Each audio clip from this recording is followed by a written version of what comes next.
Imagínate que existiera una forma de vender donde cada vez que hablas con un cliente, tú sabes de verdad, sabes que esa conversación tiene altas probabilidades de terminar en cierre.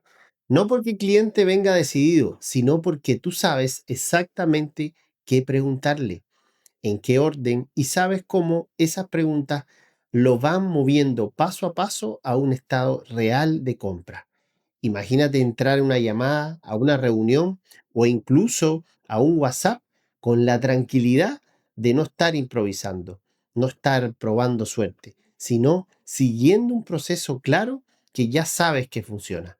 Imagínate que tus bases de cierre o tus tasas rondan el 40%, o sea, de cada 10 personas con las que hablas, 4 compran, no por presión, no por insistencia y no por el descuento, sino porque el propio cliente llega a la conclusión de que comprar es lo más lógico para él.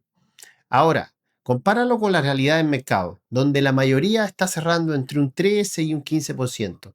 En simple, de cada 10 conversaciones, apenas una o dos con suerte terminan en venta. Y el resto se pierde en las frases de siempre. Déjame pensarlo, lo veo con mi señora, mándame la cotización, o peor, silencio. Y lo más frustrante es que muchos de esos clientes sí podían comprar, pero la conversación nunca los llevó al punto correcto, porque la diferencia entre cerrar un 15% y cerrar un 40% no es talento, no es carisma y no es suerte, es método. Hoy, la mayoría cree que su problema es no saber hablar bien, que le faltan argumentos, que necesitan mejores frases o que todavía no encuentran el discurso perfecto para cerrar. Y esa es la mentira más grande que se repite en ventas, porque el verdadero problema no es cómo hablas, el problema es que no tienes un método que ordene la conversación y te permita avanzar con control. Y para que esto se entienda de una, te voy a mostrar escenas reales de lo que pasa todos los días y te voy a mostrar dos versiones, la del vendedor tradicional y la del cerrador, que es un ingeniero de las preguntas y tiene pasos. Primera escena, el clásico, mándame la info.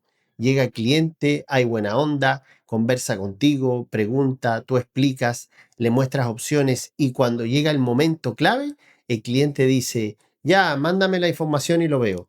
¿Qué hace el vendedor tradicional? Dice, obvio, te la mando al tiro. Manda el PDF, manda el brochure, manda el link y queda esperando como si el cliente ahora mágicamente fuera a decidir solo. Y a los 2 días está mandando, hola, ¿lo pudiste ver? Y ahí empieza el loop eterno de seguimiento, seguimiento y seguimiento sin dirección. ¿Y qué hace el cerrador? El cerrador entiende algo claro, que mándame la info muchas veces no es info, es falta de claridad. Entonces el cerrador no se disgusta, no discute, no se pone cargante, simplemente toma control con preguntas en orden. Primero, situación. Perfecto. Antes de mandarte nada, cuéntame una cosa. ¿En qué situación estás hoy con este tema? Después, objetivo. Ya, y si esto sale bien, ¿cómo te gustaría que se vea el resultado? Después, problema. ¿Qué es lo que hoy te está molestando o te ha frenado exactamente? Después, solución. Si logramos resolver eso, ¿qué tendría que incluir sí o sí para que te sirva? Y finalmente, no actuar. Y si lo dejas así como está, ¿qué pasará en los próximos meses? Y cuando el cliente responde eso con sus propias palabras, la conversación deja de ser te mando info y se transforma en una decisión guiada. Segunda escena, la trampa del precio al minuto. 1. El cliente llega y dispara. ¿Y cuánto cuesta? ¿Qué hace el vendedor tradicional? Para no incomodar, para verse rápido, para no perder al cliente, suelta el precio inmediatamente. Y después, desde ese segundo, pierde el control.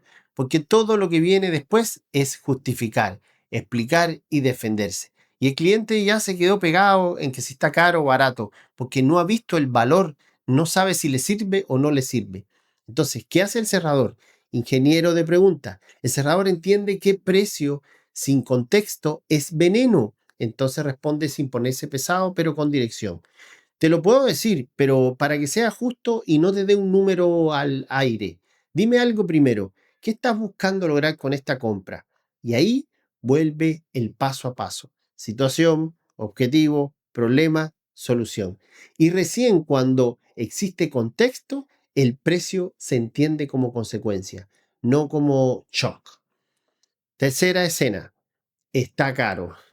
¿Qué es lo que la mayoría se desarman los vendedores? El cliente dice esto y ¿qué hace el vendedor tradicional? Se defiende con más beneficios, más argumentos, más palabras, empieza a hablar sin parar, se pone nervioso y mientras más habla, más se enfría la conversación porque está tratando de convencer en vez de ayudar. ¿Y qué hace el cerrador? El cerrador no pelea con la frase, el cerrador busca lo real detrás de la frase. Porque muchas veces está caro significa no lo entiendo o no le veo el valor o tengo miedo de equivocarme. Entonces, el cerrador hace una pregunta quirúrgica. Cuando dices caro, ¿caro comparado con qué? ¿O qué parte es la que no te hace sentido todavía? Y vuelve al objetivo. Acuérdate, me dijiste que querías lograr tal cosa, ¿esto te acerca o te aleja a eso? Y después baja el costo de no actuar. Si lo dejaras para después, ¿qué pasa con ese problema que hoy ya te está afectando? Y ahí el cliente deja de discutir precio y vuelve a la realidad. Cuarta escena, competencia y comparación. El cliente dice, es que allá me lo están dejando más barato. ¿Qué hace el vendedor tradicional? Se pone a pelear con precio y características. Sí, pero mira, nosotros tenemos esto y ellos no. Y mira esto. Y termina en una batalla de justificaciones que no va a ganar, porque el cliente se pone juez y tú estás suplicando. ¿Qué es lo que hace el cerrador entonces? El cerrador no se desacredita, no se molesta, no entra en guerra. El cerrador vuelve a lo único que importa, el objetivo real del cliente. Perfecto, comparemos bien. ¿Qué es lo más importante para ti en esta decisión? Y después pregunta, si eliges lo más barato y no resuelve eso que me dijiste, ¿igual te serviría? Y cuando el cliente se da cuenta solo de que está comparando cosas que no le resuelven su objetivo, la conversación se ordena sin discutir. Y aquí está el punto central. Cuando un vendedor no tiene método, vende por intuición. Y la intuición a veces funciona, pero no es replicable. Un mes te va bien, al siguiente no vendes nada y nadie entiende por qué. Y la fórmula del cerrador puede cambiar todo esto. Exactamente. Porque entendiendo que el cierre no ocurre al final de la conversación, ocurre mucho antes. Es como llevas la conversación desde el primer minuto. Por eso el cerrador es un ingeniero de preguntas, porque no pregunta por preguntar, pregunta con orden, con pasos, con intención. Repito, situación, objetivo, problema, solución y no actuar. Y cuando el cliente dice con sus propias palabras, sí, sigo así, voy a seguir perdiendo tiempo y plata, o si no hago esto y si no hago este cambio hoy, voy a seguir igual, la venta deja de depender de ti porque el cliente ya se vendió a sí mismo. Cuando aparecen objeciones, si es que aparecen, tú dejas de responderlas como balas porque entiendes que muchas veces no tengo plata, no es la plata, lo tengo que pensar, no es pensar, y lo veo con mi señora, no es la señora, son excusas que aparecen cuando el cliente no tiene suficiente claridad para decidir. Y la fórmula te enseña a detectar eso, a hacer las preguntas correctas, a volver al problema real, a mostrar el costo de no actuar y a proponer el siguiente paso con seguridad. Y ahí ocurre algo clave. El cliente deja de verte como vendedor y empieza a verte como alguien que lo ayuda a decidir. El cierre ya no se siente forzado, se siente lógico. No necesitas hablar más fuerte, no necesitas presionar y no necesitas regalar descuentos a fin de mes para salvar la cuota. Necesitas método. Si hoy sientes que vendes cuando se da, que hay meses buenos y meses malos, sin explicación clara, no es falta de talento, es falta de sistema. Y la pregunta es simple. ¿Vas a seguir vendiendo a punta de intuición o vas a aprender a cerrar con método? Si esto te hizo clic, agenda una llamada conmigo para ver tu caso en específico y ver si te puedo ayudar.